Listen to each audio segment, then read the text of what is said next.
So the reason for me wanting to come forward and share this story is apolitical. The distribution method, the delivery of aid, is not being done in line with American values. 20 Palestinians were killed while trying to get to food aid distribution sites.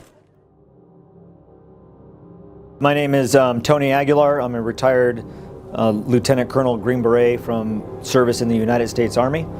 I served for a career of 25 years. I've deployed to Iraq, Afghanistan in combat operations and numerous other operational deployments.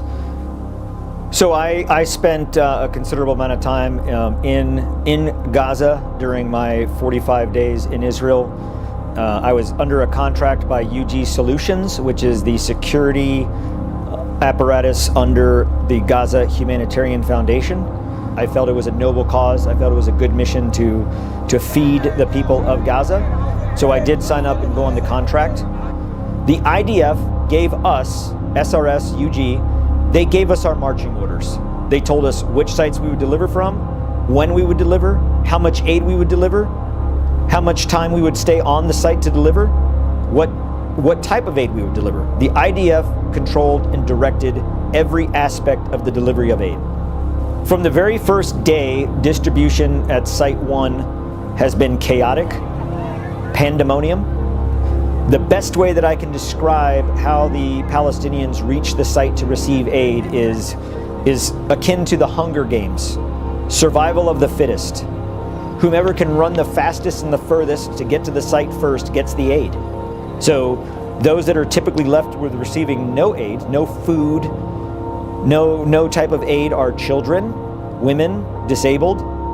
The sites themselves, in terms of the process for having the Palestinians leave the distribution site, was done through shooting at them, hitting them with pepper spray and tear gas, firing rubber bullets from shotguns at them.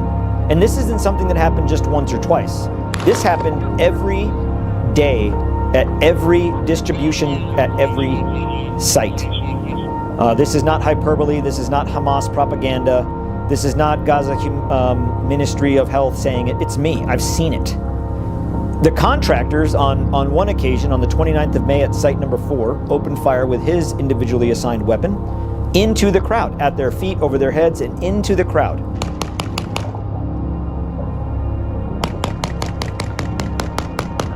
As he did this, he celebrated what he was doing and he yelled, "Woohoo!" Then another contractor who was standing next to me said, "I think you got one." The contractor that was shooting then replied, "Hell yeah, boy." I took the video. I was there. I saw it. I watched it happen. The contractor that said, "Damn, I think you got one, man," was referring to a Palestinian man that fell to the ground and never got up. It's within my assessment that he was dead.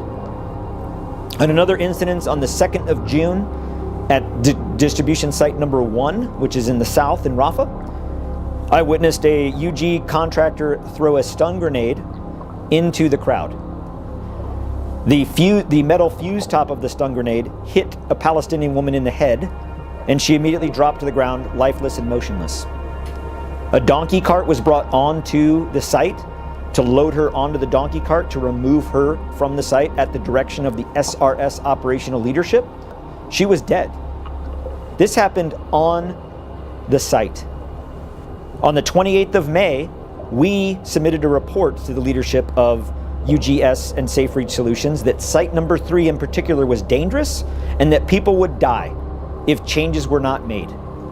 Those changes were not made. And on the 16th of July, 20 people died. 20 Palestinians were killed Wednesday morning at its food distribution site in Khan Yunis. Palestinians, human beings, trampled to death on a site that we could have prevented. Those deaths are on us as Americans. We're complicit in that.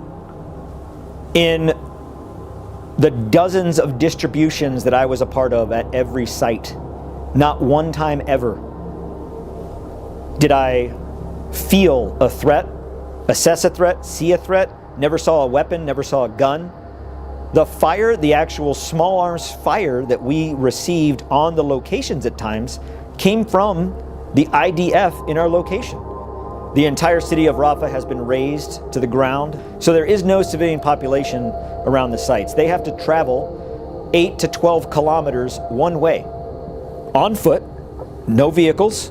Most of them don't have shoes, poorly clothed, they haven't eaten, they're starving. There is no water that's distributed in the humanitarian aid. And to get there, they have to walk through an active war zone.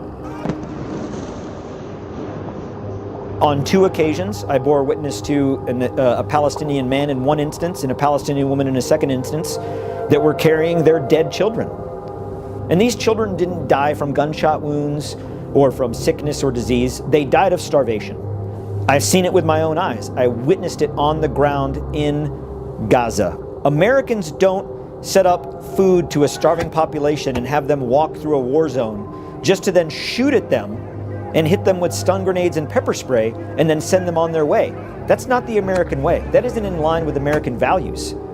After 25 years of service, when I hung up my uniform, I didn't hang up my oath. And my oath is to the Constitution and to the values of this country. Not to a president, not to a Congress, not to a company, but to this country. And I think most Americans would agree with that. The distribution itself is not feeding the population of Gaza. In fact, we are starving them because we are providing them with so little. The mechanism in place right now does not work. It is my job to make sure that the American people know this, because our tax dollars are going to this. Your tax dollars, U.S. taxpayers, are funding this. When I was hired on the 14th of May, signed my contract, that was supposed to run through the 21st of August. On the 14th of June, at that point, I had witnessed indiscriminate shooting, inappropriate use of force, dereliction from the leadership. I brought each circumstance to the leadership with a recommendation and solution on how we could address this. I was committed to seeing this succeed. When the leadership ignored it, that was my red line. That crossed my moral threshold of what I could put up with. And I left. I terminated my contract and I came home.